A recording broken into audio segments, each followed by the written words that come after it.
But still ನಿಮಗೆ ಒಂದು idea ಇರುತ್ತೆ ನಮ್ಮ ಲೈಫ್ ಪಾರ್ಟ್ನರ್ ಹೀಗೆ ಇರಬೇಕು. ಪಡ್ಕೊಳ್ಳೋದಕ್ಕೆ ಅಷ್ಟೇ ಅಲ್ಲದೆ ಕಳ್ಕೊಳ್ಳೋದಕ್ಕೂ ರೆಡಿ ಆಗಿರ್ಬೇಕು. ಗುರಿ ಕಡೆ ಒಟ್ಟಿಗೆ ಇರಬೇಕು ಅನ್ನೋದು ಒಂದು ನಂಬಿಕೆ ಇದ್ದಾಗ ಚೆನ್ನಾಗಿರುತ್ತೆ. Caring is very very very important. ಎಲ್ಲದಕ್ಕೂ ಹೊಂದ್ಕೊಂಡು ಹೋಗೋ ರೀತಿ ಇರಬೇಕು. ನಮ್ಮ ತಾಯಿಗೂ ಹೊಂದ್ಕೋಬೇಕು. ಸಿನಿಮಾ ಕ್ಷೇತ್ರದವರೇ ಆಗಿರ್ಬೇಕಾ ಅಥವಾ ಲಕ್ಷಣವಾಗಿರ್ಬೇಕು. ಸರ್, ಇನ್ನು ಮುಂದೆ ನಿಮ್ಮ ಇನ್ನು ಲೈಫ್ ಪಾರ್ಟ್ನರ್ ಬಗ್ಗೆ ಕೇಳೋದಾಗಿ ತುಂಬಾ ಈಗ ಇನ್ನು ಟೈಮ್ ಇದೆ ಅಂತ ಅನ್ಸುತ್ತೆ ಆಕ್ಚುಲಿ. ಬಟ್ ಸ್ಟಿಲ್ ನಿಮಗೊಂದು ಐಡಿಯಾ ಇರುತ್ತೆ ನಮ್ಮ ಲೈಫ್ ಪಾರ್ಟ್ನರ್ ಹೀಗೆ ಇರಬೇಕು, ನಮ್ಮ ಅಮ್ಮನ ಚೆನ್ನಾಗಿ ನೋಡ್ಕೊಳ್ಳೋಂಥವ್ರು, ಆ ಥರದ್ದೆಲ್ಲ. ಸೊ ಯಾವ ರೀತಿ ಒಂದು ಐಡಿಯಾ ಇದೆ ಸರ್ ನಿಮಗೆ ಲೈಫ್ ಪಾರ್ಟ್ನರ್ ಆಗಿ ಬರುವಂತಹ ಹುಡುಗಿ ಹೀಗೆ ಇರಬೇಕು ಅನ್ನೋದು? ಒಳ್ಳೆ ಹುಡುಗಿ ಆಗಿರ್ಬೇಕು, ಕನ್ನಡದೊಳಗಿರ್ಬೇಕು, ಚೆನ್ನಾಗಿ ಮನೆದು ಒಂದೇ ಅಂತಲ್ಲ, ಇಂಡಿಪೆಂಡೆಂಟ್ ಆಗಿರ್ಬೇಕು, ಕೇರಿಂಗ್ ಆಗಿರ್ಬೇಕು. So western and Indian culture ಎರಡಕ್ಕೂ ಸೂಟ್ ಆಗೋ ರೀತಿ ಇರಬೇಕು. ಎಲ್ಲದಕ್ಕೂ ಹೊಂದ್ಕೊಂಡು ಹೋಗೋ ರೀತಿ ಇರಬೇಕು. ನಮ್ಮ ತಾಯಿಗೂ ಹೊಂದ್ಕೋಬೇಕು, ಸಮಾಜಕ್ಕೂ ಹೊಂದ್ಕೋಬೇಕು.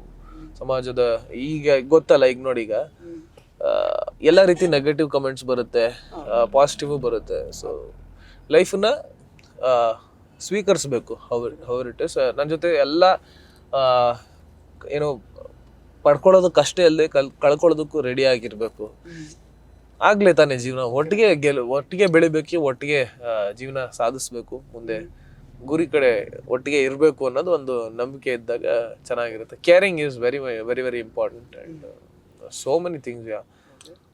ಲಕ್ಷಣವಾಗಿರ್ಬೇಕು. ಅಂದ್ರೆ ಸಿನಿಮಾ ಕ್ಷೇತ್ರದವರೇ ಆಗಿರ್ಬೇಕಾ ಅಥವಾ ಬೇರೆ ಕ್ಷೇತ್ರ ಆದ್ರೂ ಓಕೆನಾ? Anything is fine. ಹಿಂಗೆ ಇರಬೇಕು ಅನ್ನೋದೇನಿಲ್ಲ.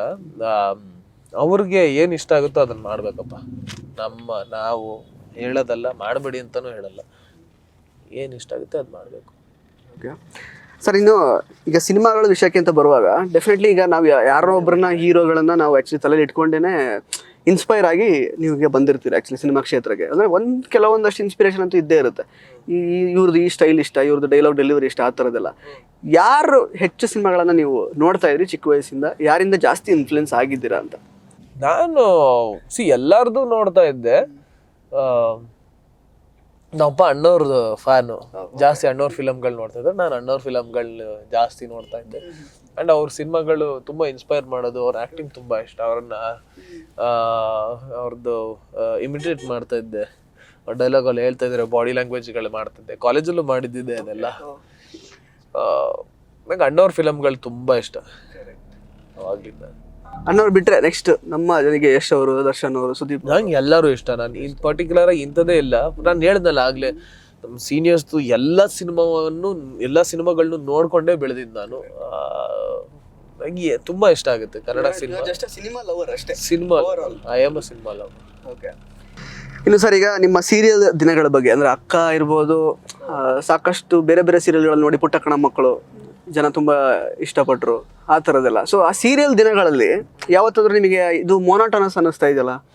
ಕಂಟಿನ್ಯೂಸ್ ಆಗಿ ಶೂಟಿಂಗ್ ಹೋಗಬೇಕು, ಒಂದು 10 ದಿನ ಇರುತ್ತೆ ತಿಂಗಳಲ್ಲಿ, ನಿಮಗೆ ಜಾಸ್ತಿ ದಿನನೂ ಮಾಡಿರ್ಬೋದು ನೀವು ತಿಂಗಳಲ್ಲಿ. ಸಾಕಿದ್ದು ಮೋನೋಟನಸ್ ಅಂದರೆ ಬೇರೆ ಏನೂ ಫೋಕಸ್ ಮಾಡೋಕ್ಕಾಗ್ತಿಲ್ಲ ಅಥವಾ ಎಲ್ಲೋ ಮುಂದಕ್ಕೆ ಹೋಗ್ತಿಲ್ಲ, ಆ ಥರ ಏನಾದ್ರು ಅನಿಸಿದ್ದಿದೆಯಾ ಯಾವಾಗಲೂ? ಹೇಗೆ ಅನಿಸಿತ್ತು? ತುಂಬ ಮೊನೋಟನಸ್ ಅಂತ ಅನ್ನಿಸ್ತು. ಒಂದೇ ಪಾತ್ರನ ಜಾಸ್ತಿ ಸಮಯ ಮಾಡ್ತಾ ಇದ್ದೀನಲ್ಲ, ಇನ್ನೇನು ವಿಭಿನ್ನವಾಗಿ ಮಾಡಬೇಕು ಅನ್ನೋದು ಅನ್ನಿಸ್ತಾ ಇತ್ತು. But it is okay. It has given me food. ನನಗೊಂದು ಏನೋ ಲೈವ್ಲಿಹುಡ್ನ ಕಂಡುಕೊಳ್ಳೋದಕ್ಕೆ ಒಂದಷ್ಟು ಸಹಾಯ ಆಗಿದೆ. It is okay. ಇವತ್ತಿಗೆ ನಾನು ಇಲ್ಲಿ ಕೂತಿದ್ದೀನಿ ಅಂತಂದರೆ ಅದಕ್ಕೆ ನಾನು ಸೀರಿಯಲಿಂದ ಬಂದಿರೋದೆ, ಆ ದಾರಿನೇ ಇಲ್ಲಿ ಕರ್ಕೊಬಂದಿರೋದು ನಾನು. ಈಗ sir, Bigg Boss season 10 winner ಅಂತ ಆದಮೇಲೆ ಕಾರ್ತಿಕ್ ಮಹೇಶ್ ಅವರ ಪ್ರತಿ ಮೂವ್ ಕೂಡ ಮ್ಯಾಟ್ರ್ ಆಗುತ್ತೆ. ಅಂದರೆ ನೀವು ಏನು ಕೆರಿಯರಲ್ಲಿ ಯಾವ ರೀತಿ ನೀವು ಸಿನಿಮಾಗಳನ್ನು ಆಯ್ಕೆ ಮಾಡ್ಕೊಳ್ತೀರಾ, ನಿಮ್ಮ ಮುಂದಿನ ಸ್ಟೆಪ್ ಏನು, ಯಾವ ರೀತಿ ನಿಮ್ಮ ಒಂದು ಲೈಫ್ನ ನೀವು ಕಟ್ಕೊಳ್ತೀರಾ ಅನ್ನೋದ್ರ ಬಗ್ಗೆ ತುಂಬ ಕುತೂಹಲ ಇರುತ್ತೆ ಜನಗಳಿಗೆ. ಅಟ್ ದ ಸೇಮ್ ಟೈಮ್ ಸುಮಾರು ಜನಕ್ಕೆ ಹೆಂಗೆ ಅಂತಂದರೆ, ಓಕೆ, ಬಿಗ್ ಬಾಸ್ ವಿನ್ನರ್ ಆಗಿದ್ದವರು ಅಥವಾ ಬಿಗ್ ಬಾಸಿಗೆ ಬಂದವರಲ್ಲಿ ಆಲ್ರೆಡಿ ಯಾರಿಗೆಲ್ಲ ಟ್ಯಾಲೆಂಟ್ ಇತ್ತೋ ಫಸ್ಟೇನೆ ಅವರು ಮುಂದೆ ಬಂದಿದ್ದಾರೆ ಅಷ್ಟೇ. ಬಿಗ್ ಬಾಸಿಂದ ಏನೋ ಆ್ಯಡೆಡ್ ಅಡ್ವಾಂಟೇಜ್ ಥರ ಏನೋ ಆಗಿಲ್ಲ ಅವ್ರಿಗೆ. ಜಸ್ಟ್ ಒಂದು ಫಾಲೋವರ್ಸ್ ಏನೋ ಜಾಸ್ತಿ ಆಯಿತು. ಅದು ಬಿಟ್ಟರೆ ಸ್ವತಃ ಅವರಲ್ಲಿ ಇದ್ದಿದ್ದಂತಹ ಟ್ಯಾಲೆಂಟಿಂದನೇ ಅವ್ರು ಮುಂದೆ ಹೋಗ್ತಿದ್ದಾರೆ. ಬಿಟ್ಟರೆ ಬಿಗ್ ಬಾಸಿಂದ ಏನೋ ಇನ್ನೊಂದೇನೋ ಕ್ರಿಯೇಟಾಗಿ ಹೈಪ್ ಆಗಿ ನೆಕ್ಸ್ಟ್ ಲೆವೆಲ್ ಹೋದರು ಅನ್ನೋ ಥರ ಇಲ್ಲ ಅನ್ನೋವಂಥ ಒಂದು ಮಾತಾಡುವಂತಹ ವರ್ಗ ಕೂಡ ಇದೆ ಆ್ಯಕ್ಚುಲಿ. ಸೊ ಅದ್ರ ಬಗ್ಗೆ ಏನು ಹೇಳ್ತೀರಾ ನೀವು ಅಂತ? ಅದೆಲ್ಲ ಏನೂ ಇಲ್ಲ ಸರ್. ನಾನು ಇವತ್ತಿಗೆ ನೀವೊಂದು ಇಂಟರ್ವ್ಯೂ ತಗೊಳ್ತಾ ಇದ್ದೀರಾ ನಂದು ಅಂತಂದ್ರೂ ಇವಾಗ ಅದಕ್ಕೆ ಕಾರಣನೇ ಬಿಗ್ ಬಾಸು.